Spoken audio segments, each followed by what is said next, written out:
film Mangku Pocong siap tayang di tanggal 24 April 2025. Film ini memang secara artistik dan special effect memang kita khususkan ya.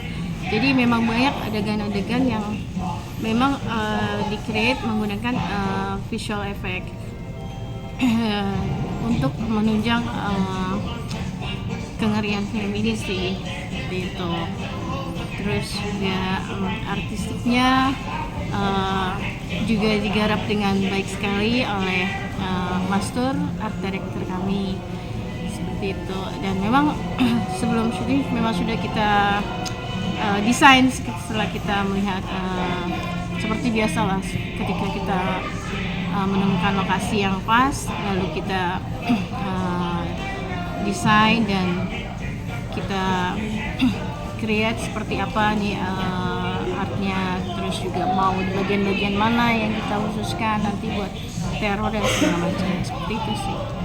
Kalau dari line up pendatang baru ini keren-keren ya Bun ya. Kecuali termasuk yang pemeran Ajeng tuh dia bisa tidur di lahat, liang lahat, tidur bareng sama pocong gitu ya. Iya, beruntung sekali kita dapat case-case yang memang mau bekerja keras dan tidak mengeluh. Terus juga mereka mau total melakukan adegan-adegan gitu. Terus juga setiap kalau mau pakai stuntman atau apa, nggak usah Bun, biar kita aja. Jadi mereka sendiri ya Bun ya. Jadi mereka sendiri yang ngelakuinnya seperti itu. Menariknya karena ada peran dari keluarga Mardi. Ada 3 saudaranya gitu ya, ada Kelik, Prapto dan kemudian siapa Nyi Sukmo. Nyi Sukmo. Iya kan Nyi Sukmo ini sangat gesturnya dengan rahangnya dan sebagainya, matanya gitu ya. Kayak penari Bali. Iya. Memang kita pemilihan karakter juga secara fisionomi kita juga sudah pertimbangkan gitu. Memang mereka sudah mencerminkan si karakter sebelum kita melihat acting mereka, kita lihat dulu secara fisionominya dulu. Ini pas nggak untuk jadi Nyi Sukmo, ini untuk jadi Prapto, untuk jadi Kelik dan Pak Mardi seperti itu. Research tentang ritual gaibnya gimana tuh Bun? Karena kan ada bacaan-bacaan gitu kan ya. Sebenarnya ini kita research by googling ya, by Google. Terus juga ada penulisnya juga research dan kita saling tukar pikiran. Enaknya kita seperti apa nih gitu, ininya apa ritualnya gitu kan. Oh kayaknya nggak usah yang susah-susah. Terus juga kita lihat mantra pemanggil pocong ternyata tuh ya bada ya badi ya maiti ya bati. Setelah kita tanya sama yang orang yang memang mengerti bahasa Jawa kuno ya, memang artinya itu agak-agak mengerikan sih gitu loh. Terus tapi bener apa enggaknya itu buat manggil pocong ya walau alam ya, kita nggak tahu. Tapi itu ya saya research di media sosial, banyak juga orang yang mempraktekkan itu sih. Tapi ya sekali lagi terbukti benar atau enggaknya ya nanti bisa dibuktiin aja sendiri. Dan terakhir gregetnya dengan tokoh Yahya yang diperankan oleh Samuel tuh. Iya. Sepertinya menjadi benang merah dari film ini ya Bun ya. Iya. Yahya itu menjadi penyelamat sebenarnya ya. Benang merah dan penyelesaian penyelesaian dari kasus ini gitu.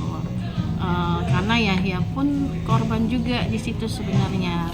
Termasuk korban fitnah ya?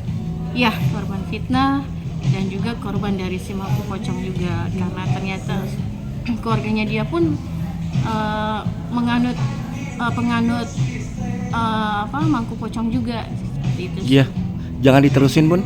Ya nanti spoiler Nanti ya. tanggal 24 aja. Iya, tanggal 24 jangan lupa.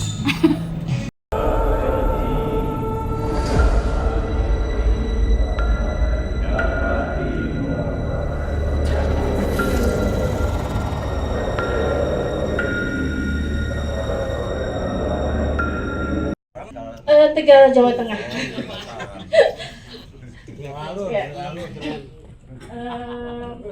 Sebenarnya ini bukan cuma proyek film aja sih, sebenarnya juga proyek begadangnya kita, proyek deg-degannya kita. Karena film ini mengambil diadaptasi dari kisah nyata, sebenarnya terinspirasi lah dari kisah nyata yang ada di daerah Jawa Tengah. Tapi saya nggak mau menyebutkan spesifik kotanya apa, karena dari pihaknya yang terkait mereka berkeberatan kalau kita menyebutkan nama kotanya seperti itu, karena memang sudah terkenal dengan pesugihan Mangku Pocong ini seperti itu. Tapi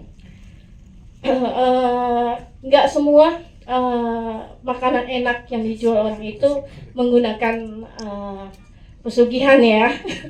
Dan walaupun ada beberapa, tapi intinya sih di sini kita nggak mau menjatuhkan seseorang ataupun pihak-pihak tertentu seperti itu.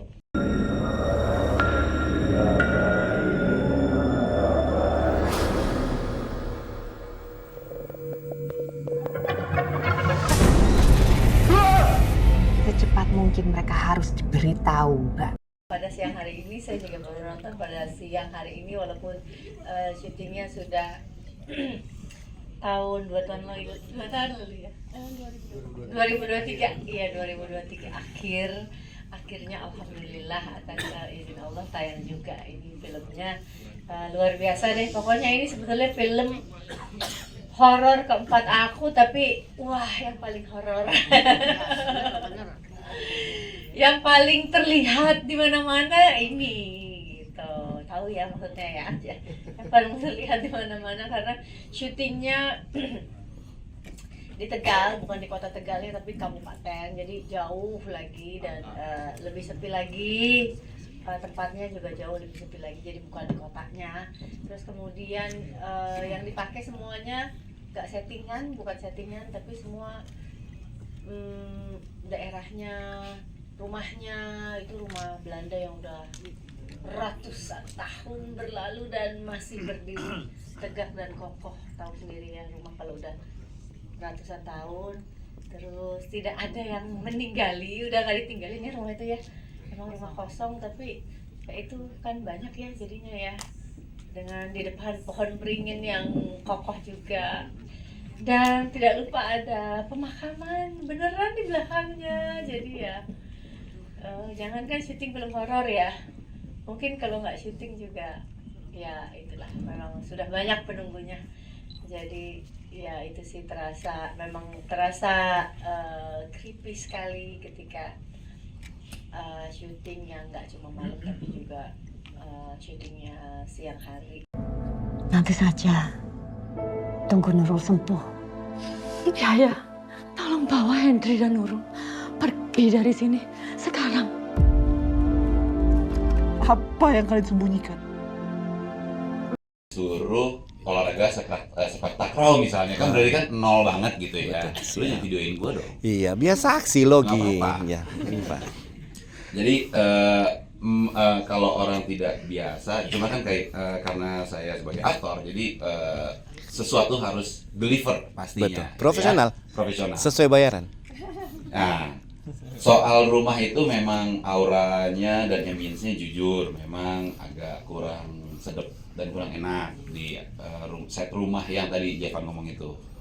Cuman itulah nanti itu nomor 2, nomor satunya adalah untung syutingnya di Tegal dan untung 6 jam keretanya. Jadi untuk menghafal ayat kursi lumayan.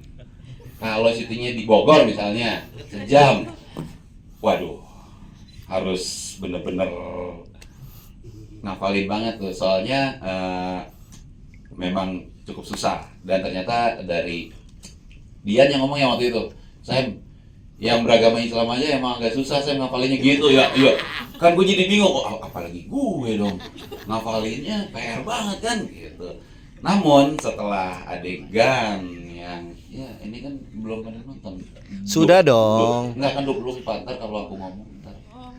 Nah, Nggak apa-apa. namun akhirnya dengan Mbak Ciska seorang director handal, saya 3/4 habis aja. VO dong gua, Mbak Ciska. Mbak Ciska tahu nggak? Aku ngafalinnya 3 hari 3 malam loh Mbak Ciska.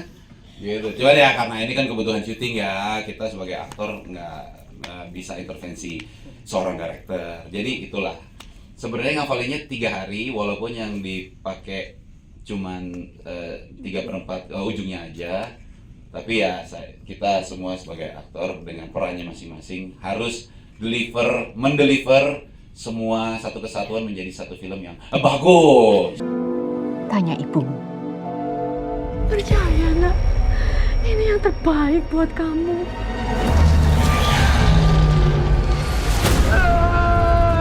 Balik. Cari surat wasiat itu sekarang.